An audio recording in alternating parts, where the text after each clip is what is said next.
Pessoal, então retomamos o nosso encontro aqui. Reitero que quem quiser falar, abra o microfone, peça a palavra, que a gente vai junto trabalhando aqui, construindo o nosso conhecimento. Então, retomando a leitura. Item 9, vou chamá-lo assim, longamente dormiu Zaratustra. E não apenas a aurora passou sobre o seu rosto, mas também a manhã. Enfim, seus olhos se abriram admirado. Zaratustra enxergou a floresta e o silêncio. E admirado, olhou dentro de si. Então se ergueu depressa, como um navegante que subitamente vê terra, e exultou, pois viu uma nova verdade. E assim falou ao seu coração. Uma luz raiou para mim. De companheiros necessito, de vivos, não de mortos e cadáveres, que levo comigo para onde quero ir, mas de companheiros vivos necessito, que me sigam porque querem seguir a si mesmos e para onde quero ir. Uma luz raiou para mim, que Zaratustra não fale para o povo, mas para companheiros. Olha que interessante isso. Não fala, eu estou com a sensação de alguém que anda junto e não de alguém que está numa posição hierárquica. É a leitura que eu estou fazendo aqui. Depois os meus colegas vão trabalhando junto.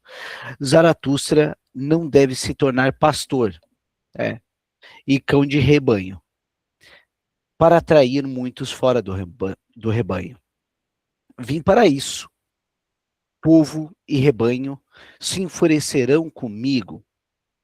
Zaratustra quer ser chamado de ladrão pelos pastores. Pastores, abre aspas, digo eu. Mas eles se chamam os bons e justos. Pastores, abre aspas, digo eu. Mas eles se chamam os crentes da verdadeira fé. Vede os bons e justos. A quem odeiam mais? Aquele que quebra suas tábuas de valores, ao quebrador, infrator, mas esse é o que cria. Vede os crentes de todas as fés. A quem odeiam mais? Aquele que quebra seus valores. Tá, estou repetindo. Infrator. Mas esse é o que cria. Companheiros é o que busca o Criador, não cadáveres. E tampouco rebanhos e crentes, aqueles que criem juntamente com ele, busca o Criador, que escrevam novos valores e novas tábuas. Companheiros é o que busca o Criador, e aqueles que colham juntamente com ele, pois tudo nele se acha maduro para a colheita, mas faltam-lhe as 100 foices, então ele arranca as espigas e se aborrece. Pessoal, para não estender demais o capítulo, alguém quer pontuar algo aqui? Cristiane, por obséquio. Aqui é ao que me parece, aí eu peço a ajuda do Tiago, que entende bem, mas ele traz, assim como Jesus trazia seguidores, ele ao oposto disso, quer companheiros. E companheiros compartilham ideias e não impõem, ao que me parece. E aí ele traz Moisés nas tábuas ali dos 10 mandamentos, que fala assim, quem tem coragem de quebrar as tábuas, cria suas próprias, né, os seus próprios valores. Então ele convida essa conversa e não seguidores, de ser companheiro. Para mim, gente? Tá tudo bem? Quer falar alguma coisa, Mônica? Tinha travado para mim, eu não escutei. Aí eu perguntei se era só para mim. Ah, não, aqui tá. Tinha um pouquinho, mas normalizou, tá? Deu uma travadinha, mas deu para entender, voltou. E aí o Tiago colocou comunhão, mas essa comunhão também no Novo Testamento traz essa comunhão.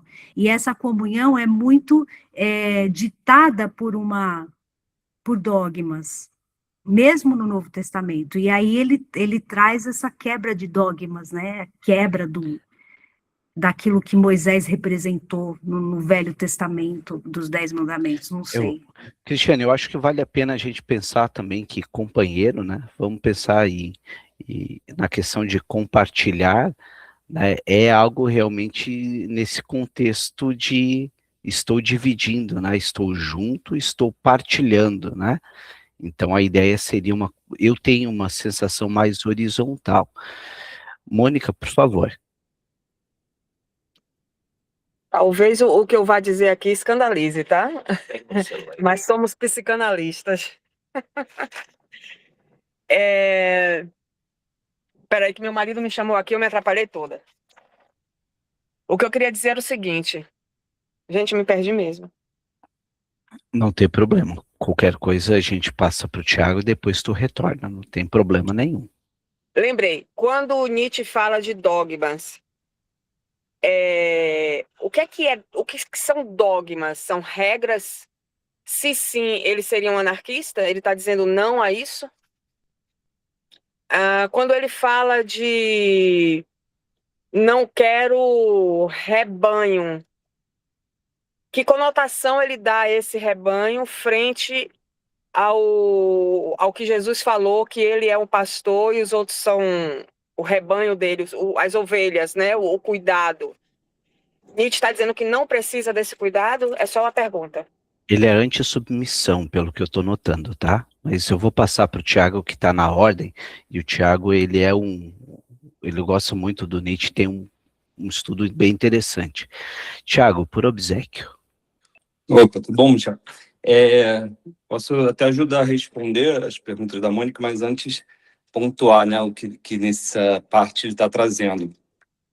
Como a gente estava falando, Nietzsche, primeira meta dele, vamos dizer assim, na filosofia dele, é destruir com a tradição moralista, né, mais do que moral, moralista, que, como ele tem apresentado durante toda a filosofia dele, tem decaído o ser humano, né? Tem, por exemplo, difamado o corpo em nome de um além da vida, né? Isso que várias religiões fizeram. E tantas outras coisas, óbvio, um título de exemplo. Mas aí chega o ponto que você vai perguntar, tá, mas se a gente está destruindo toda a tradição moral, todos os dogmas, que depois a gente discute o que são dogmas, o que você coloca no lugar? E aí ele propõe, que é o que está mais aqui em foque, né? A transvalorização de todos os valores. O que significa? Você tem que... Vamos pegar todos os valores que a sociedade criou até hoje, morais, e vamos pesar novamente. Vamos ver o que está valendo a pena e o que não está valendo a pena, né? A gente seguir. E isso ele vai propor, então, uma ética. Ética no sentido de que não são morais, não são regras como tantas instituições religiosas, tantos filósofos e durante milênios proporam. Morais seriam regras que são aplicadas para todos os seres humanos em qualquer contexto, em qualquer lugar, em qualquer sociedade. E aquela regra tem que ser seguida. É isso que religiões e outras instituições e filosofias fazem. Por isso são valores morais. Ele vai propor a ética, que não foi nem ele que criou a ética, né, a palavra, mas a ética é aquilo, são valores que são criados por cada ser humano tendo em conta aquilo que ele... Vou tentar não usar um conceito do Nietzsche, mas tem que usar agora. É aquilo que traz a sua vontade de potência. O que é vontade de potência? Vou falar até as palavras do Clóvis de Barros, que ele traduz a vontade de potência por tesão pela vida. É aquilo que te dá prazer de viver. Então, quais são os valores que você precisa criar e seguir na sua vida? São aqueles que te dão prazer de viver. E esses valores não são nunca vão ser estanques como são as morais, como são os dogmas. A religião, ela propõe regras morais, dogmas, que são aplicados a qualquer tempo. Você pode ter 5 anos, 10, 60, você pode ter nascido no Brasil, na Europa, na Nigéria, na Síria. Aquele valor tem que ser aplicado. E isso retira o contexto social, o contexto histórico, o contexto de classe social que você está inserido. E isso Nietzsche está propondo que isso não é possível. Então, temos que criar novos valores. Mas aí tem uma questão muito importante nisso. Quem tem que criar novos valores? Você, cada um. Por isso que é uma ética. Cada um tem que criar. E é por isso mesmo que não há um pastor. Todos nós somos companheiros. Todos nós estamos em comunhão, vamos dizer assim, sem ter um líder ditando qual é a regra que você tem que aplicar, porque senão quebra toda a filosofia dele. É isso que ele está propondo aqui. E acho que aí eu já respondi uma parte da questão da Mônica, mas só propondo uma coisa: Jesus em nenhum momento, Jesus falou que ele era o pastor e que as pessoas teriam que seguir ele. Isso foi a religião, isso foram leituras da Bíblia, isso foram preces, rezas que fizeram depois, ou traduções mal feitas, porque Jesus não se colocava superior, né, numa hierarquia a ninguém. E outra coisa, respondendo a questão da anarquia. Não, Nietzsche nunca foi anarquista. Inclusive, ele bate nessa questão. Eu não lembro agora se ele usa a palavra anarquia para bater, mas só que já existia a ideia de anarquia na sua época. Eu acho que a palavra anarquia foi criada depois, se eu não me engano. Mas ele chega a bater nessa ideia de não existir Estado, não existir um controle social. Ele é totalmente contra, porque ele acha que ali vai acabar sendo... É mais ou menos o que Hobbes... Ele é muito inspirado em Hobbes, né, o Nietzsche. Ele bate no Hobbes, da questão do contrato social, mas ele concorda com o homem é o lobo do homem, a guerra de todos contra todos. Ele vai falar isso, que a anarquia não tem como, porque senão o homem é o lobo do homem, vai voltar a seus instintos primários, e aí não tem como ter um controle social. E aí não tem nem como cada um criar seus valores se não tem um controle social, porque estaria um passando por cima do outro. Ok, só pegando o gancho, desculpa interromper, Michel, mas só para pegar esse gancho aí que o Tiago falou, mais uma pergunta. Você, Tiago, citou religiões, mas o Nietzsche cita religiões ou cita cristianismo? E segunda pergunta, aí já não é uma pergunta, é só uma contribuição. Quando a gente diz que Jesus se coloca como pastor e os discípulos como ovelhas, Jesus falou isso sim, só que ele falou em forma de parábolas, talvez seja essa a confusão. De fato, ele nunca se colocou como superior, né? Ele se coloca como irmão. Leia-se, companheiro. Mas sim, existe uma parábola onde ele diz, eu sou o pastor. Talvez literalizou-se demais a parábola. Mas volto à pergunta, tá? Obrigada. Sim. Só respondendo de trás para frente. Tem a parábola do pastor, mas quando eu digo o que Jesus não se colocou como pastor, tô querendo dizer, não se colocou dentro de uma hierarquia, que ele está acima, que a palavra dele está acima. Cada parábola pode ser interpretada de uma maneira, né? E a própria palavra pastor. Então, ali eu interpreto, e Nietzsche vai interpretar isso, que eu vou responder a primeira pergunta, que Jesus está se colocando exatamente nessa posição que ele está ensinando aqui, o Zaratustra, né? Através do Zaratustra. É aquele que vai ser seu companheiro para te auxiliar a criar seus próprios valores, mas nunca ditando as regras, nunca ditando que você tem que seguir a palavra dele, ponto, sem questionamentos. Por que isso? Aí eu vou responder a primeira pergunta. Existe um livro do Nietzsche chamado O Anticristo, que foi muito mal traduzido, porque, na verdade, o nome do livro é O Anticristão. E Nietzsche, ele vai bater em todas as instituições religiosas, não está batendo em Cristo, muito pelo contrário. E ali ele vai atacar o cristianismo, ele vai atacar o budismo, formas de budismo, né? Porque existem milhões de budistas. Fala, budismo, existe milhões de budismo, igual o cristianismo, né? Existe igreja católica, igreja evangélica, enfim. Mas ele ataca algumas formas de budismo da sua época, ele ataca o judaísmo, ele ataca as religiões monoteístas. Eu até fiquei de ver, eu não estou lembrado, porque eu li o livro faz um tempo, se ele ataca o islamismo também. Tem impressão que ele fala, mas ele ataca de forma geral todos os monoteísmos. Não é só o cristianismo. Mas esse livro dele, a principal, as pessoas focam muito na crítica que ele faz, que é ferrenha contra as instituições, exatamente por causa desses dogmas, por causa dessas morais que as instituições colocam e por causa dos feitos durante toda a história pelas instituições, né? Como a Inquisição, por exemplo. Mas ele está enaltecendo nesse livro o tempo todo Jesus histórico. Ele o tempo todo faz uma releitura e mostrando que como foi deturpado pelas religiões o Jesus histórico. Porque Jesus, ele não... Pelo contrário, Jesus fez o que ele exatamente está tentando refazer. Atacar as instituições que são hierárquicas, que tem um pastor, que tem um líder, que vai ditar o que você tem que fazer ou não, que vai te julgar o tempo todo.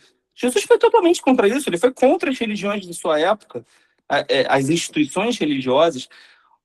Outro ponto que ele vai retomar de Cristo. Cristo foi esse homem que ele está tentando trazer, esse super-homem, esse além do homem, que veio a ensinar a nós que nós temos que criar nossos próprios valores, nós temos que seguir as formas de vida que sejam boas para nós mesmos, não aquelas que o outro dita para você. E você viver o mundo da terra. Ele fala muito da palavra mundo da terra. Não é o mundo do céu que você tem que viver. Não é ficar pensando Thiago, que... deixa eu contribuir. Eu acredito que ele procura trazer muito uma visão antropocêntrica, né? É isso que ele tenta trazer muito, antropocentrismo, né? E aí, só para eu amarrar um pouquinho, Thiago, e deixar tu tomar um pouco de água, vamos pensar numa lógica psicanalítica. Lembrando, a sugestão está para a moral, a ética está para a psicanálise. A psicanálise, ela é ética porque, lembra a gente lendo ontem o Ogden? Depende. O Ogden sempre falava isso. Depende com quem a gente vai falar. Né? Eu gostaria de contribuir com os colegas. Semana que vem, a gente pode abrir um grupo de futebol num dia e de política no outro. Né? Que daí a gente fecha a tríade. Quando a gente fala de religião, pessoal, existe muito viés de confirmação. E mudar a nossa opinião pode doer muito. A ideia aqui não é converter ninguém sobre o Thiago pensa assim, o Michel pensa assim, a Mônica, a Rita, a Luciana. Não, aqui a gente está tentando pensar numa lógica do Nietzsche, como ele está vendo a religião, não é como você vê. E a gente não está dizendo que o Nietzsche está correto. Então, pode deixar sua fezinha bonitinha no canto, Jesus continua como você quiser, do teu lado aqui conversando contigo. Aqui a gente está falando do Nietzsche, tentando ver a forma como a gente pode amarrar na nossa clínica num viés psicanalítico, tá bom? E para não ter delongas, eu vou passar a palavra para a Rita, depois seu Augusto também que está aguardando, tá a Luciana também, e depois a Mônica aguarda um pouquinho. A Mônica tem um cartão amarelo porque ela pulou um, então vai para o fim da fila. Rita, por favor. Já foi falado bastante, eu queria falar sobre uma parte aqui, que quando ele fala que ele quer ser ladrão, né? E ele fala que ele quer ser ladrão porque ele quer retirar o sujeito da massa, né? Para a individualidade. Então, ele quer tirar daquele pensamento religioso, né? Que ensina a ser daquela maneira. E ele ainda contesta num lugar aí, numa fala, que eu vejo assim, que quem é infrator, na verdade, é o Criador, porque o Criador dessa lei, né, que tira o sujeito da sua normalidade, porque o normal nosso seria ser assim, que você andar para frente, sabe, crescer, desenvolver, sabe, ir avante, ser positivo, né? E que a religião, né, e na maneira, de modo geral, ela reprime o homem, né? Não pode isso, não pode aquilo, não pode, né? Não sei se isso, se vocês leem assim também, ou se pode... É que, Rita, quando tu traz essa ir para frente e tal, eu sou muito atravessado pela leitura do Winnicott, e a tendência à integração winnicottiana, ela está muito enraizada em mim. Então, quando eu estou lendo, eu penso nessa ótica, né? O Bakhtin fala isso, tem uma colega nossa que estuda muito Bakhtin. É como também esse diálogo seu com o autor daquela obra, quem está escrevendo, né? Uhum. Normalmente também é como, eu leio o livro como eu sou também, mas eu tenho uma leitura muito parecida contigo, que seria essa leitura de uma tendência à integração e ao melhor para cada sujeito. E o que tem Pode, a ver aqui com a psicanálise é que ele fala que é parceiro, né? É para andar junto, o né? analista é esse cara, né? Isso. Eu não tô num lugar acima, eu sou companheiro. O Bion trabalha Uhum, muito sobre essa ótica, né? uhum.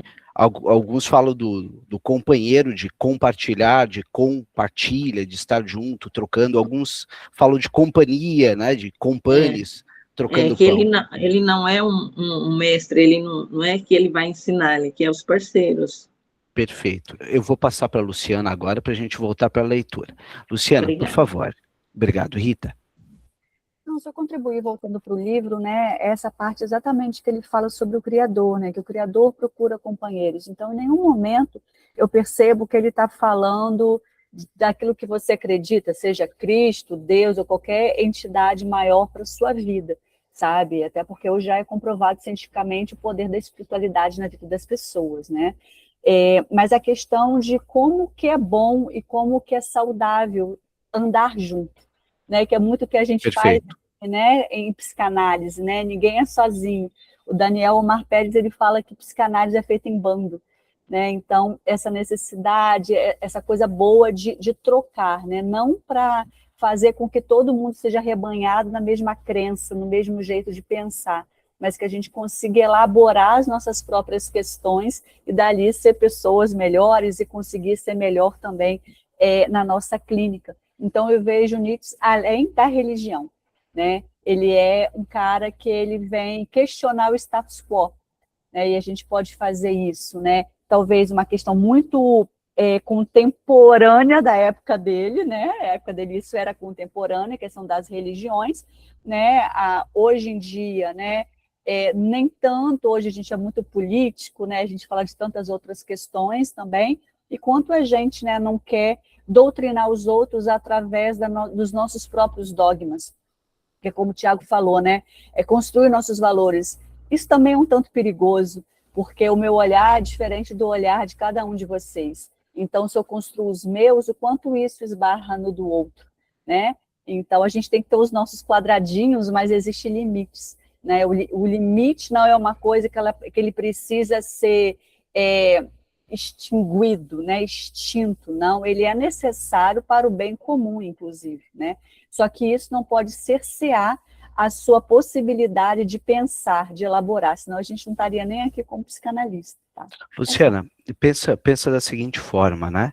Quando a gente trabalha do handling, do Winnicott, a gente está falando de criar uma pele psíquica, ou seja, a gente cria um cercamento na pele daquele bebê para dizer, você é um indivíduo no mundo, você tá aí, você não é o todo mundo, você tem a sua individualidade, né? Aí a gente traz aquela brincadeira do sistema copernicano, do Sol e todos ao redor, e das elipses do Kepler, cada qual na sua elipse se inferir a do outro. Um trabalho de desnarcisização, né? Eu posso dizer que aqui no grupo, alguns de vocês têm bom senso. Aqueles que têm bom senso são os que concordam comigo. É assim que funciona a sociedade de forma geral. Eu digo, tu tem bom senso, tu concorda comigo. Se tu não concorda, tu não tem bom senso. Então, a gente está trabalhando aqui, falando de desnarcisização. A gente conseguir trabalhar O Pedro De Santi, que é um psicanalista fabuloso na minha concepção, ele acaba trazendo uma leitura do Nietzsche quando ele diz: se não existe certo e errado para a psicanálise, eu vou fazer do meu jeito. Aí e é ele isso. vai na ética, né? E daí então essa ética consiste, vamos lá, a gente já começa a dividir em tribos, né? A ética médica, a ética política, né? Agora, quanto à religião ter um peso, ela tem um peso muito grande. Haja visto, olha o Daniel Vorcaro botando dinheiro até em igrejas. Por quê? Né? Tem um porquê. Então a gente tem isso, né? E haja visto, a gente pode ler essa lei do pai até mesmo como o pai da própria família, qual é a relação que o Nietzsche tinha com a figura paterna dele. E se não tivesse Deus, tudo seria permitido, diria Dostoiévski. Deus como o nome do pai, como o não do pai, como aquele que traz um certo limite social. Kant trabalhava muito com essa ótica também. Se Deus não existisse, precisaríamos criá-lo. Né? Então podemos trabalhar até com uma regra social. E pensando Queres até, falar alguma para coisa? fechar aqui, na questão de quem era, né? Como estava situado, né? A pessoa que escreve, né? Então, assim, o Nietzsche, na verdade, ele tinha uma doença, né? Ele não pôde casar com a amada dele por conta de sífilis e ele vivia com a ajuda lá do governo, né? E graças a isso ele conseguiu pensar, viajar e escrever os seus livros que a gente lê até os dias de hoje. Né? Então, ele também era cerceado por um não poder. Né? E quanto isso, às vezes, o agrediu. Não, mas vale pensar também, agora vamos problematizar mais, que eu gosto disso. Quando vocês já leram sobre Calígula, por exemplo? Calígula é um personagem histórico extremamente polêmico e controverso, porque ele foi escrito pelos que venceram ele, pelos opositores de Calígula. Então também, quando eu falo de tal personagem, quem escreve sobre esse sujeito? Né? Quando a gente vai ler sobre o Nietzsche, depende de quem está escrevendo sobre o Nietzsche. Se é a favor ou se é contra. Se é a igreja que conta a história dele ou se é um opositor. Né? Então, depende. É disso que a gente está falando aqui. Depende. Mas dentro do que a gente tem aqui, eu vou voltar mais um pouquinho e a gente vai seguindo com a nossa construção. Portanto, pastores, digo eu, mas eles se chamam os bons e justos. Pastores, digo eu, mas eles se chamam os crentes da verdadeira fé. Vede os bons e os justos. A quem odeiam mais? Aqueles que quebram suas tábuas de valores, ao quebrador, infrator, mas esse é o que os cria. Vede os crentes de todas as fés, a quem odeiam mais? Até estou relendo, tá, pessoal, que a gente acabou escapando muito tempo daqui. Aquele que quebra suas tábuas de valores, é o quebrador, infrator, mas esse é o que os cria. Companheiros é o que busca o Criador, não cadáveres, tampouco os rebanhos e crentes. Aqueles que criem juntamente com ele, busca o Criador, que escreva os novos valores e novas tábuas. Companheiros é o que busca o Criador. E aqueles que colham juntamente com ele, pois tudo nele se acha maduro para a colheita, mas faltam-lhes sem foices. Então ele arranca as espigas e se aborrece. Companheiros é o que busca o Criador e aqueles que saibam afiar sua foice. Destruidores serão aqueles chamados desprezadores de bem e mal, mas são eles os que colhem e que festejam. Aqueles que também criem, busca Zaratustra, que também colham e festejam, busca Zaratustra, que tem ele a fazer com que rebanhos e pastores. E tu, meu primeiro companheiro, repousa em paz. Bem te sepultei em tua árvore oca, bem te escondi dos lobos, mas me separo de ti. O tempo chegou. Entre duas auroras, uma nova verdade me chegou. Não deverei ser pastor, nem coveiro. Jamais tornarei a me dirigir ao povo. Pela última vez falei com o morto. Quero juntar-me aos que criam, que colhem, que festejam. Eu lhes mostrarei o arco-íris e todos os degraus até o além do homem. Aos eremitas cantarei minha canção. e também aos eremitas, a 2, e quem tiver ainda ouvidos para coisas inauditas, esse ficará de coração oprimido com a minha felicidade. Para minha meta, me ponho a caminho. Saltarei sobre os hesitantes e os vagarosos, assim que minha marcha seja o seu declínio. Eis a palavrinha aqui de novo. Cristiane, por obséquio. Na verdade, eu vi ali a mão do Tiago de pé e a minha pergunta vai para ele, que eu achei interessante aqui, quem nesse momento ele protegeu? Quem ele está querendo proteger? É isso que eu não entendi. Ele quis poupar alguém nessa conversa, a princípio, e depois ele falou, agora eu me despeço de você, eu te protegi até agora, mas agora eu me despeço. Quem é que ele queria proteger? Fiquei intrigada agora. Tu fala filosoficamente, né? Metaforicamente, é isso? Filosoficamente, assim, entrando no texto como filosófico, Tiago, né? Quem? por favor. Era exatamente isso que eu ia falar. Assim, retomando, né? Ele tinha chegado na cidade, aí tava um monte de gente lá e tinha um equilibrista que ia atravessar a corda e aí para chegar no... Tudo é metafórico, né? Lembrando sempre, tudo no Zaratustra é metafórico. Tem diversos significados, mas tem sempre um principal que eu estou trazendo. E aí o equilibrista estava, metaforicamente, tentando atravessar aquela imagem que ele fala que o homem é uma linha entre o macaco e o além do homem, ou seja, o seu primitivo, né, o seu puro instinto não socializado, vamos dizer assim, não racional, até o além do homem, que seria esse que ele está apresentando, que quebrou todos aqueles valores antigos, todas aquelas morais que estavam acorrentando ele, e está criando novos valores éticos, né, conforme o que a seu prazer, né, de sua vida. Mas esse equilibrista ele foi derrubado, né? Lembra que ele se hesitou, veio um palhaço, né, um anão, se eu não me engano, ele fala que era um anão palhaço, foi, derrubou ele, mas também antes ele se hesitou, ele olhou para trás, ele olhou para baixo, o que estaria ali significando que ele olhou o passado, ele olhou para os valores antigos, ficou com medo de dar o próximo passo e aí caiu. Que o palhaço pode até ser, metaforicamente, ser seu próprio inconsciente, ou seu consciente, não sei, aí seria uma visão mais da psicanálise. Algo que está ali dentro dele, né? Que derrubou ele. Mas eu acho que o mais... Aí, tá, isso eu retomei. E nesse momento, e ele morreu depois desse equilibrista, ele foi carregou, bateu na porta daquele velho que não deixou ele entrar, se não comesse e bebesse o que ele queria foi oferecer, que a gente conversou, né? E aí depois ele continuou andando, fez esse discurso e enterrou esse equilibrista. E aí a gente pode ver o seguinte, aqui tem um ponto central do Nietzsche, que até eu separei umas frases, já sabia que hoje ia chegar nessa parte, eu separei umas frases aqui sobre isso, para não dizer que eu estou, né, na minha interpretação, são as palavras de Nietzsche.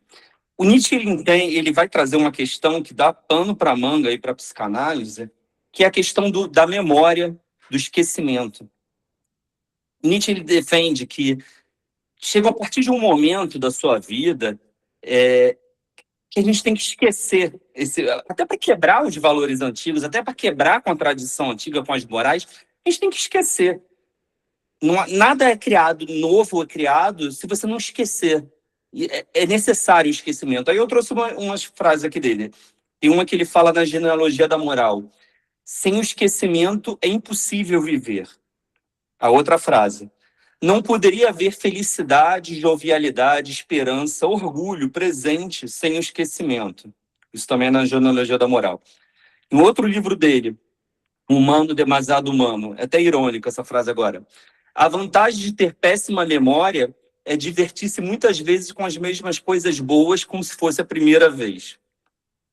E aí tem um outro livro dele que ele vai focar muito nessa questão da memória e esquecimento, que se chama Da Utilidade e desvantagem da história para a vida. Olha aí, como o título já sugere, né? Da utilidade e desvantagem da história para a vida. A história nesse sentido de uma memória coletiva, né, histórica. Ele vai falar que toda criação exige esquecimento. Você não tem como criar algo novo sem o esquecimento. E aí ele tem outra, mas só a última frase? Última frase que eu separei aqui. É possível viver quase sem lembranças e viver feliz, como demonstra o animal. Mas é absolutamente impossível viver sem esquecer. Então, assim, isso é algo que é muito forte de Nietzsche, polêmico, mas muito forte no sentido de que se você não esquecer, não colocar aqueles traumas também, os seus remorsos e todos aqueles valores que você seguiu que fizeram você chegar, né, a decair, não há como criar algo novo, não há como criar novos valores. E aí eu queria, só para não me alongar muito, que isso fica muito pesado, essa questão do Nietzsche, para outras correntes filosóficas. Por quê? Vai vir aquela pessoa que vai te dizer, tá, mas ele está sugerindo o esquecimento total da história, e como ficam os grandes acontecimentos, como, por exemplo, o Holocausto, né, que veio depois de Nietzsche, mas, enfim, o Holocausto, a Inquisição, grandes acontecimentos da história, você vai esquecer?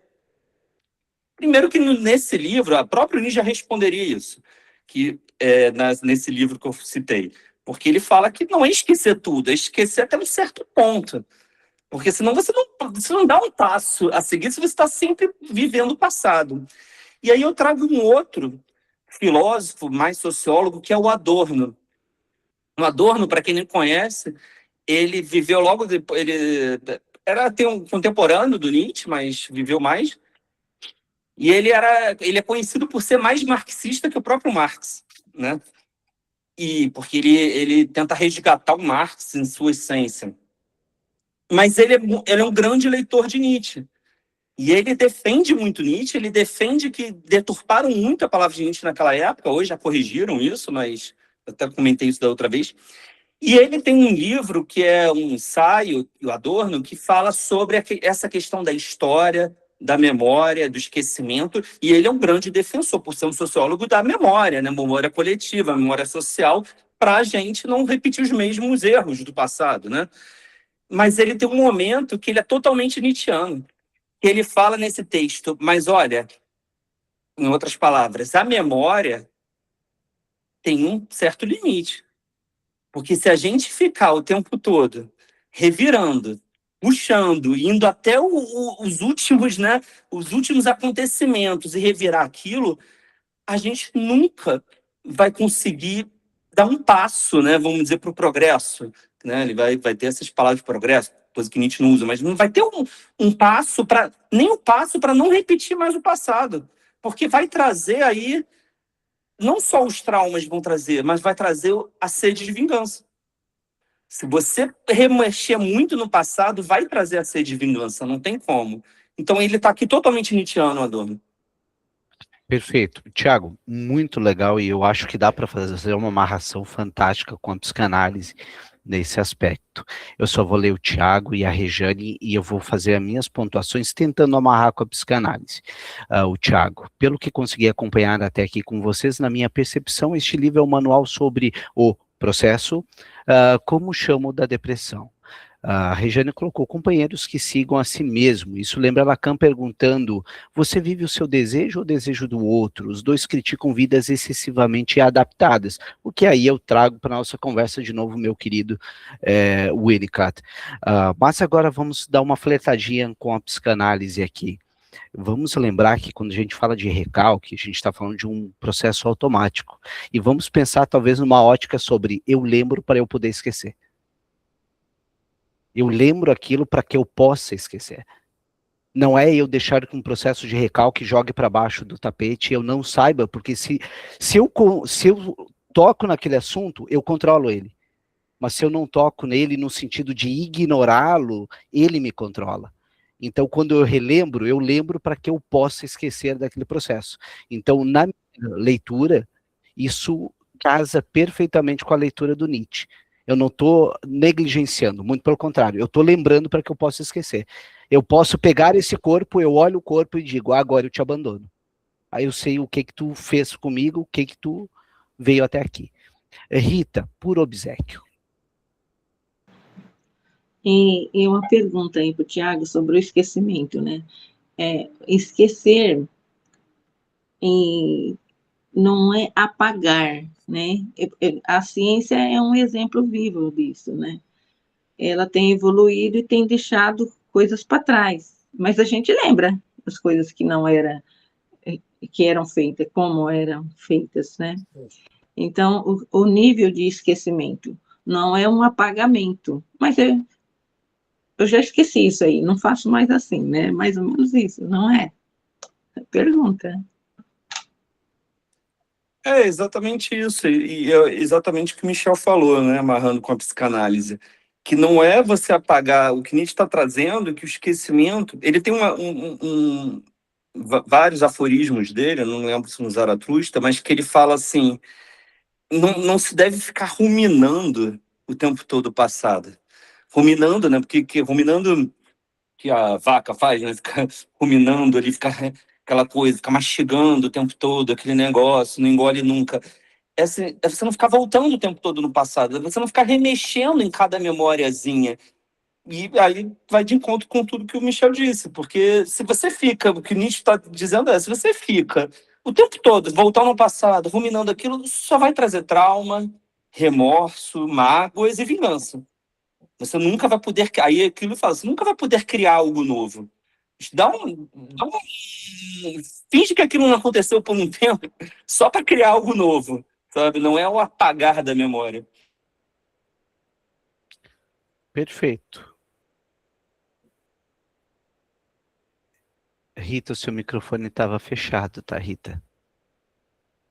Não, só concluir o que ele falou, né? Que se ficar como a vaca faz, só mascando, você não sai do lugar, né? Então você tem que lembrou, mas segue a vida. Recordar, repetir e elaborar, né? E Eu elaborar. relembro para que eu possa elaborar, ou se você for mais ortodoxo, perlaborar, que na tradução utilizo. Eu vou então por item 10 e a gente vai mais um pouquinho aqui. Isso falou Zaratustra ao seu coração. Quando o sol se achava no meio-dia, então olhou para o céu, indagador, pois ouvia no alto o grito agudo de um pássaro. E eis que uma águia fazia vastos círculos no ar, e dela pendia uma serpente, não como uma presa, mas como uma amiga, pois estava enrodilhada em seu pescoço. Estes são meus animais, disse Zaratustra, e alegrou-se com todo o coração. O mais orgulhoso animal sob o sol e o prudente animal sob o sol, eles sairão em exploração. Querem ver se Zaratustra ainda vive. Ainda vivo, em verdade? Achei mais perigo entre os homens do que entre os animais. Caminhos perigosos segue Zaratustra. Que meus animais me conduzam. Ao dizer isso, Zaratustra lembrou-se das palavras do santo na floresta, suspirou e assim falou ao seu coração. Pudera eu ser mais prudente por natureza, como minha serpente, mas peço algo impossível. Então, peço a meu orgulho que sempre acompanhe minha prudência. Olha o equilíbrio. E se algum dia minha prudência me abandonar, ela gosta de bater asas, que meu orgulho então ainda voe juntamente com a minha tolice. Tiago, assim começou o declínio de Zaratustra. Eu também aqui separei algumas coisas para não esquecer, porque isso é muito importante. E lá no começo do livro, ele falou da águia e da serpente, que estava acompanhado pela águia e serpente, e ele vai falar isso várias vezes. Isso, claro, metafórico, né? E você vê, o primeiro que é interessante é o paradoxo, que eu sempre falo, né? Porque Um na cadeia rasteja e o outro alimentar, voa, né? E um Não, rasteja, outro e na voa. cadeia alimentar um come o outro, né? A águia come a serpente, mas aí ele fala, elas estão aqui companheiras. E é exatamente isso. Uma está complementando a outra. Eu até escrevi algumas coisas aqui. A águia, ela vai estar representando a elevação, a visão ampla, o ver de cima, a força, o orgulho, que ele até usa a palavra orgulho, a potência, a capacidade de se afastar da multidão. Então, é aquele impulso de superar, de subir, de afirmar a vida com intensidade.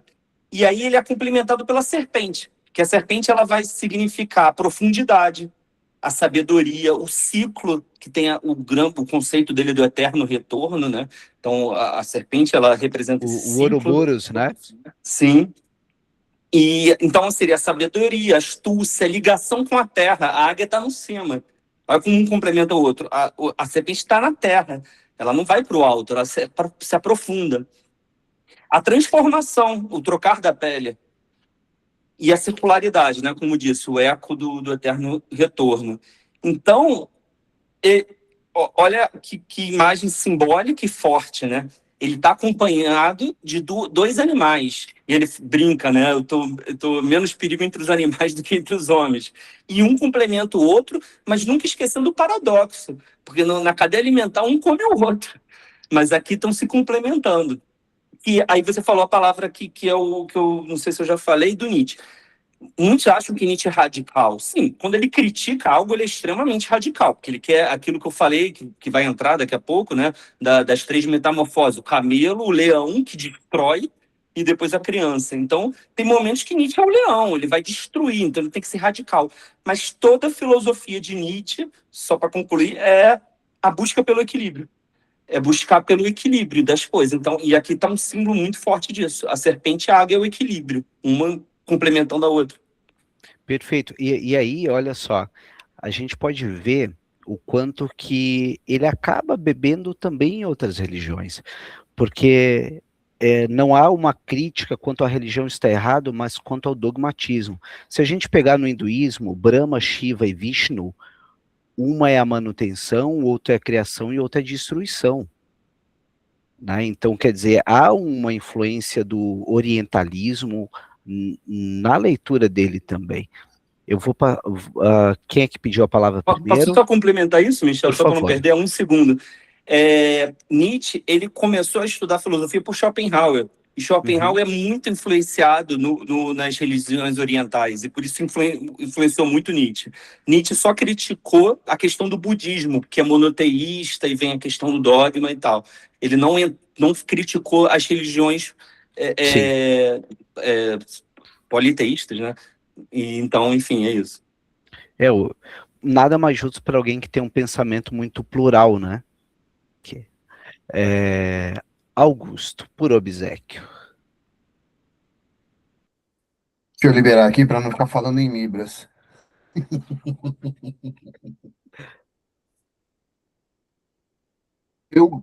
Quando eu li Assim Fala o Zaratustra, nessa parte foi uma das partes assim que eu comecei a entender as partes, pelo menos na minha visão, né? Que eu comecei a entender as partes dos dias, né?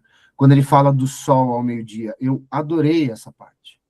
Porque aí eu acho que complementa aquilo que vocês já estavam falando antes.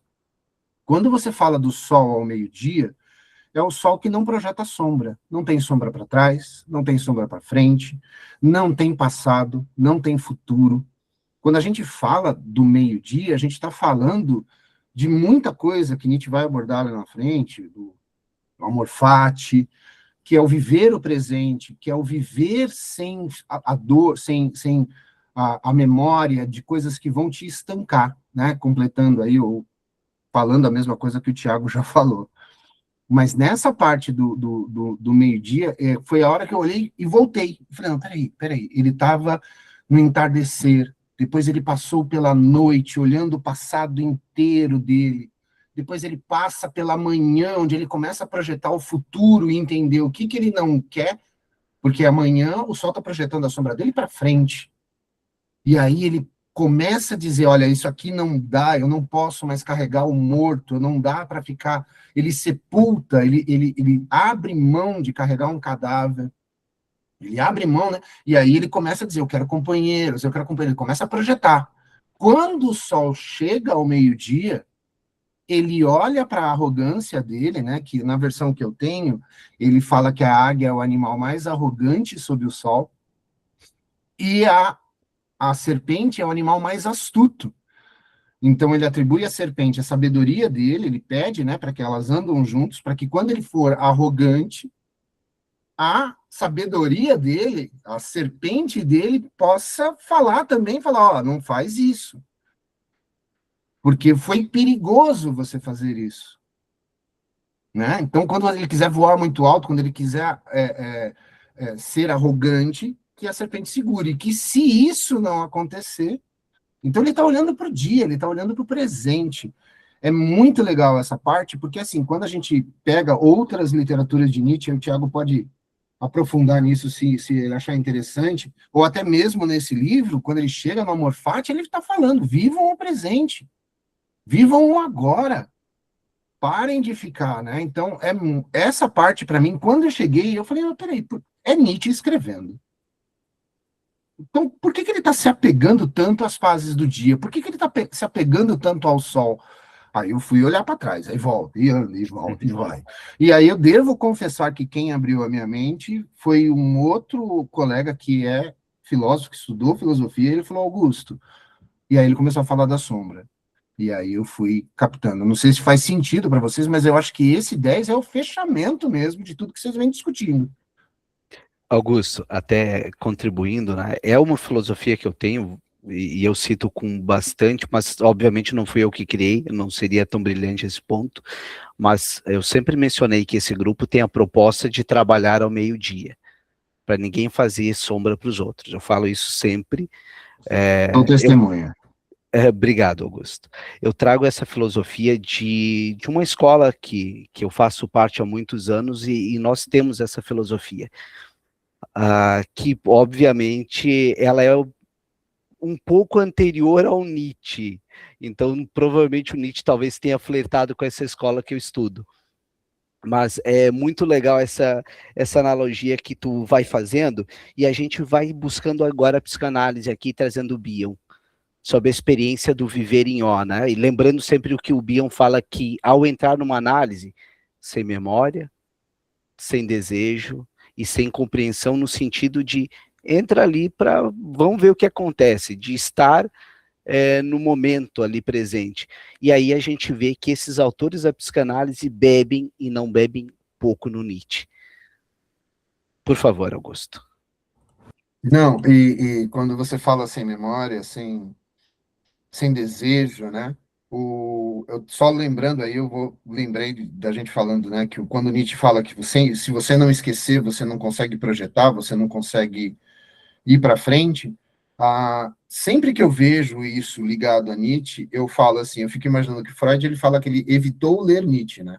Freud tem um lugar em que ele fala, eu evitei ler Nietzsche, porque todo mundo, quando fala dele, me parece muito com as minhas ideias. Então, eu evitei ler Nietzsche. Mas, assim, se a gente parar e analisar o aparelho psíquico, sem recalque a gente não vive. Sem o recalque é impossível a gente viver. O recalque, a função do recalque é nos manter vivo, é nos proteger para que a gente possa continuar projetando. A pulsão está ali, a gente entende isso. Mas se a gente não recalcar, como é que a gente fica? Só que aí entra o ponto, né? Por isso que a gente acaba se preparando. Porque muitas vezes, para manter esse recalque, é a panela de pressão. Eu preciso ter uma vazão, que é o sintoma. Né? Sintoma. E aí a gente vai verificar até que ponto faz sentido ou não faz. O sintoma como solução, né? Não como uma patologia. Seria a defesa, Michel? O que o Augusto trouxe, e desde o recalque seria a defesa, uma proteção para viver? Exato, e faz todo sentido essa lógica. Tiago, por favor. É muito bom que ele trouxe, o Augusto trouxe, é exatamente isso, né? Eu sempre falo que, especialmente no Zaratustra, nenhuma palavra Nietzsche ele bota por acaso. tudo vai ter um significado metafórico e total isso do meio-dia, sol do meio-dia, da noite. E Nietzsche usa muito da metáfora da luz, da sombra, do dia. Por exemplo, um dos conceitos mais fortes dele, que teria que discutir aqui 1 hora para ninguém sair batendo no Nietzsche, que é Deus está morto. Logo em seguida, ele fala, né? Se Deus está morto, nós matamos Deus, e aí ele cria uma imagem de que a gente agora, sem Deus, está que nem um homem com lanterninha, como se fosse uma lanterninha do cinema, né? Que está tudo escuro e está com a lanterna ali buscando algo, procurando o chão até, não sabe nem onde está o chão. Então, ele sempre tem esse jogo de luz, de dia, de sombra, de noite, de escuridão. É muito interessante. E o amor fati é o último conceito do Nietzsche, né?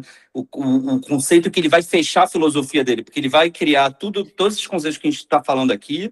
Aí ele cria a ideia do eterno retorno, que ainda não discutimos aqui, que também tem que ser horas falando, e aí depois ele ainda se sente falta, e ele fala isso, tem um livro dele que é o Et Homo, que é uma autobiografia que também corrige algumas coisas dele, ele se autocorrige, é até muito engraçado, todo mundo faz até meme com esse livro dele, porque os capítulos são assim, por que eu sou tão astuto? Por que eu escrevo tão bem? Por que eu sou tão inteligente? Né? Óbvio, uma ironia dele. E aí ele fala que criou o conceito do amor fati, porque sem esse conceito nada faria sentido na filosofia dele. Em poucas palavras, o amor fati é isso, que é você viver o agora. E não é só viver o agora, é aceitar o agora e o que você tem agora. As regras do jogo não foi você que impôs, né?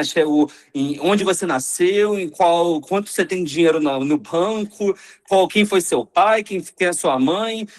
Isso você não tem como determinar. Isso foram as regras do jogo. E você tem que aceitar isso.